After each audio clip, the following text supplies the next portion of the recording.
We are back. Ready? We're back with a tuning.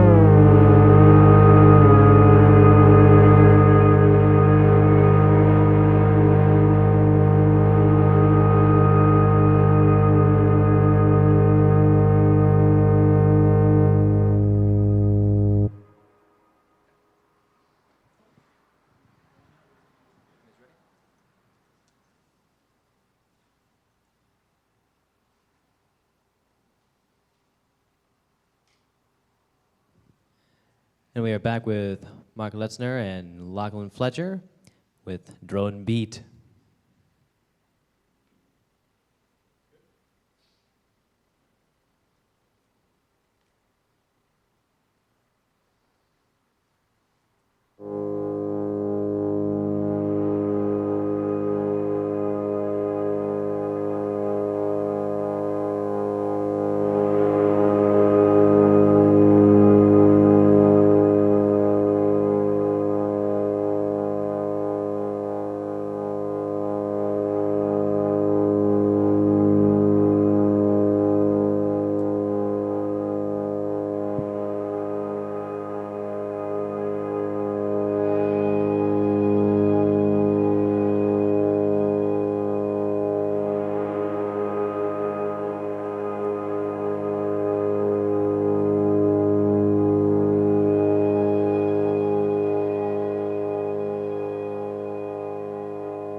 Mark Lentczner and Lachlan Fletcher, everybody.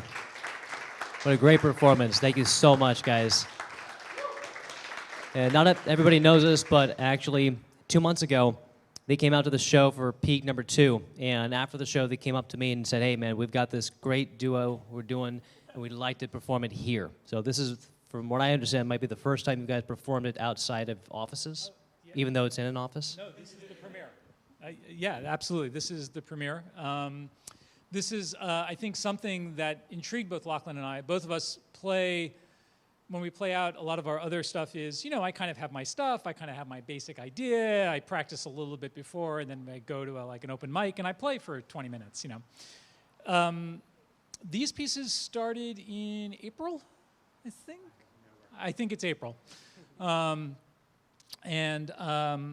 So these are pieces that we've worked on, you know, sort of extensively, and wanted to get into a spot where there was a very particular, I think that we wanted them to be more complete and more thought out than most others, and this is the premiere, and this is at the point, we came together about last week was about the spot where we both kind of felt, yep, like they're there, like they're finally there. They've been in roughly this form for about a month and a half. They were pretty varied earlier on.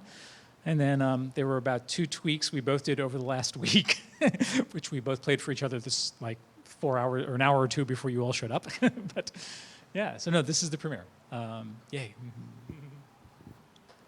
We are taking more bookings in offices.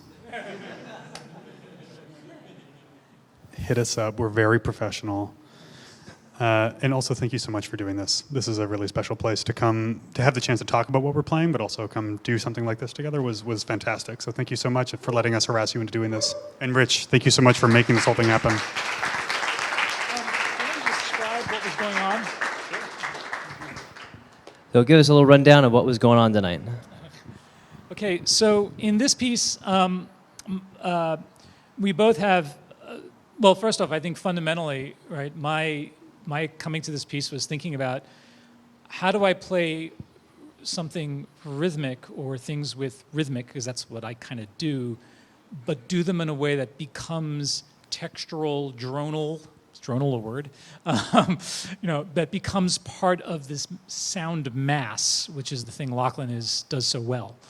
And so we did a number of things. One is also, another thing that I think is actually important is that Lachlan plays, obviously, a bunch of modular synths, and his tones are very much of the electric oscillator basis. And almost everything I played is sampled.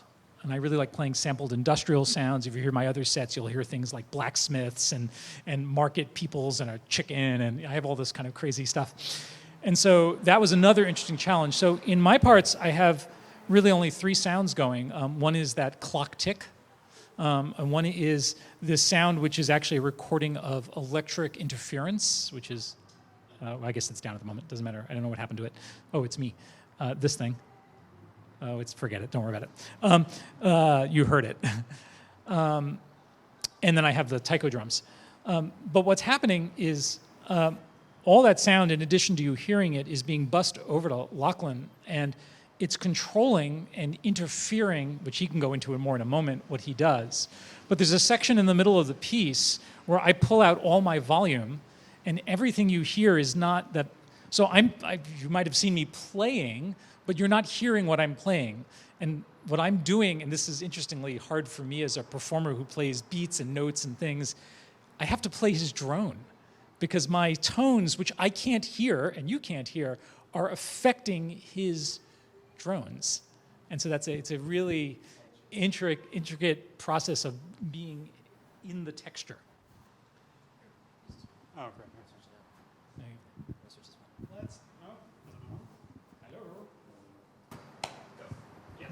Yes, great. Let's talk about amplitude modulation, everybody. I don't know if I have anything quite so pithy to say. There's a lot of notes that are related to each other in minute ways, and they kind of interfere with one another to create rhythms that you hear underneath, happening in stereo space as well. And so when Mark is sending me material that has pitch, like has actual pitch to it, it's interacting with those interference patterns the same way that internally the interference patterns are happening. And so in the middle section of the piece where things got really nasty for a little bit and it was fantastic, that was as a result of everything in the modular system is very, very pure. It's waveforms that are kind of mathematically exact, and any distortion I want to apply, I have to do that out manually, and I do so in a very intentional way. But because Mark is playing a sample-based instrument that is a recording of something that is, that was electromechanical interference, right? It's electric interference heterodyne down into the audio. Right. That we did a little bit of sound design too. Yeah. And so that's coming in, and it's not only the frequency that's interfering like it would be in the waveforms that are generated within the modular, but it's also all of the other nasty things that are associated with that, which create some interesting artifacts, which was hopefully the basis of that section of the piece. I will point out there's one other section of the piece where I'm drumming, and so an interesting thing which Lachlan's work always pulls out is when you hear interference patterns between beat patterns between tones that are close but not perfectly aligned, you hear this throbbing, right? Well, those throbbing patterns turn out to be exactly the same as polyrhythm patterns. They're mathematically the same exact phenomena. And so during that piece, because I never know what his patterns are going to do, I'm listening to his patterns and I'm playing the beat patterns polyrhythmically on the taiko drums, or at least trying desperately to follow them as he speeds them up and slows them down. So there's an interesting pairing off between taking beats, what we call beating between tones, and turning them into beats as in beats of drums, which I think is a nice part of the piece. That's really fascinating to hear about. No, that's really great because I wasn't sure exactly what was going on. I know that you were sending a signal over to Lachlan's set, but the way that you were playing it, even though you're playing to his set and then you're playing from his set in this cyclical sense. That's right. It goes back and forth. Yeah. That was really fantastic. Guys, are there any other comments you have on your sets? Because I'd like to ask allow the audience to have some questions. No, please. All right. Does anyone have any questions for the set tonight? Yeah. This recent piece, do you have any visuals attached to it? I don't know, I was seeing so many like dreadful narratives played out in my head, and I was just wondering, like, on a personal level, have you guys attached any like, story with that? So to reiterate, the question is, are there any visuals to your set? There aren't. I don't think either Lachlan or I do visuals. I'm terrified to fall down that pit, and like you'll never see me again. I think in terms of like when both of us perform with a set of visual artists frequently who are amazing, but they mostly do abstract work, and even those who do incorporate things that are like representational, it's often not very narratively driven. And I think that I know personally for me, I often don't have like a part of the work that is like textual, that is like trying to say anything specific. And so in that sense, there isn't necessarily a narrative or an image that I would connect with it. But one of the interesting effects of this piece with Mark adding some of the more percussive elements is that I think it becomes a lot more cinematic than usually it's quite abstract, right? And so I totally understand landing on that, or like, you know, why it would evoke that. I just don't know that I'm a very visually complex person. I don't know if I could articulate like a compelling vision to accompany the music. I mean, it does, I think, evoke a sort of haunting and dark sensibility, but maybe this is inside. For me, this piece in particular doesn't like actually just fall down the dark hole at all entirely. It may skirt around that edge. I really like the section at the end, near the end, where it's just that tick, and then the tick is hyper reverberated and echoed. And to me, believe it or not, that's sort of almost a little bit uplifting. Like that tick holds the whole thing from falling down some dark hole. Not that there's a real story attached to it, but I think there is balance to it. So I will say that. It's certainly on the darker side, but I think it's balanced. Do you have any other questions? Yes. Start over here. How much, like the last time you played this, was this time you played this? Pretty close. Yeah. Like, intentionally, this is probably more simple than if I was just playing it on its own. And so I kind of know there's only 2 pitches that I'm generating here and kind of like a half of a third one. So it's pretty easy to control. I had, earlier when we were developing this piece, I had more complicated systems developed, but I just couldn't hear what was happening, and I realized it needed to be simpler so I could hear what was happening over Mark. And I think in simplifying it, we were able to, or I was able to perform in a more consistent way. So I wouldn't say it was the exact same. Like moment to moment, things are generally different. But like if we played it for you, I think you would like identify it as at least being in the same ballpark for sure. Yeah.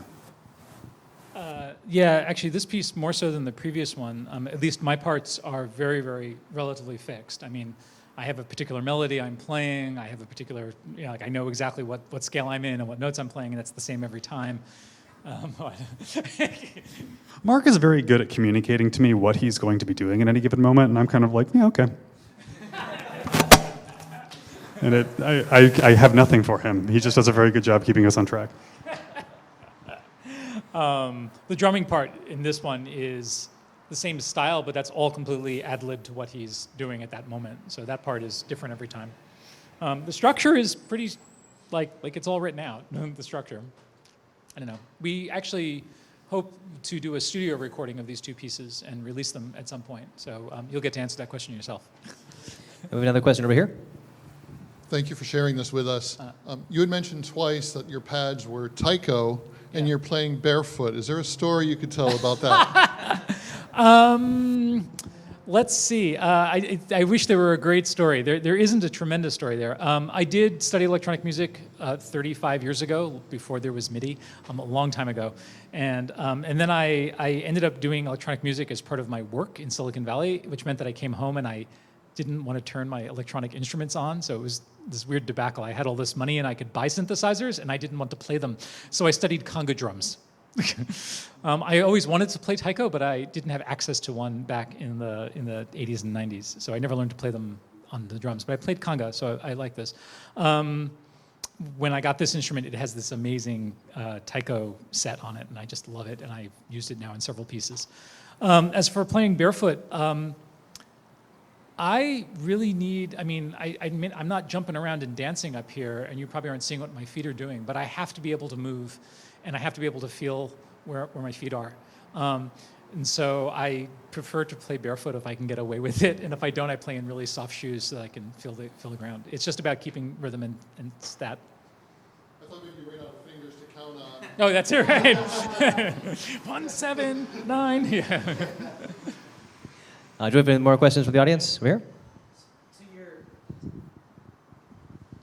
To your balanced, I would say grounded. Yeah, yeah, absolutely. Yeah, absolutely. It was a very the higher tone totally held it in a way. I do have visualizations. Okay. It was a total tree root thing for me, going, this being the full moon and eclipse. Let's add that into. So all right. it was a very rooted sound with that very grounded feeling. So thank you. Yay. Thank you. Yeah, excellent. You have any other questions tonight? No? Mark, Lachlan, do you have any other ending comments tonight? Well, first off, again, thanks again. This has been wonderful. This is the perfect venue for this kind of music, and we're so glad that it exists. So thank you guys for creating it. Yay. Thank you.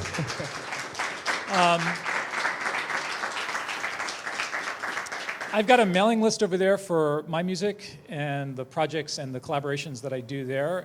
So please sign up. That'd be great. It's really low volume. I won't spam you. I just got back from a tour of the East Coast, my first ever, which was fun. So I have some merch left over. So there's cool merch, including my last 2 albums, if you want to buy them there. So that's all I have to say. I have a bunch of stuff coming out over the next couple months. Probably something by the end of the week. Follow me on Instagram. Hey, it's on the sticker and the stuff, right? Yeah, it is. Thank you again very much, Mark Lentczner and Lachlan Fletcher, very much for playing here tonight. Please, everybody, give them a nice electronic thank you.